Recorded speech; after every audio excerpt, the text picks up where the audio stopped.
ઓમ શાંતિ 31 જુલાઈ 2025 સાંજે મીઠા બાળકો, તમારે સવારે સવારે ઉઠીને ખૂબ પ્રેમથી કહો, બાબા ગુડ મોર્નિંગ. યાદથી જ તમે સતોપ્રધાન બની જશો. પ્રશ્ન છે, એક્યુરેટ યાદમાં બાપની કરંટ લેવા માટે મુખ્ય કયા ગુણની આવશ્યકતા છે? ઉત્તર છે, ખૂબ જ ધૈર્યતા થઈ સમજ અને ગંભીરતાથી પોતાને આત્મા સમજી યાદ કરવાથી બાપની કરંટ મળતી રહેશે અને આત્મા સતોપ્રધાન બનતી જશે.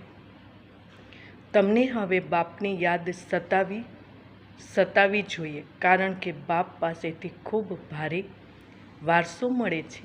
તમે કાંટામાંથી ફૂલ બનો છો. બધા દૈવી ગુણ આવી જાય છે. ઓમ શાંતિ.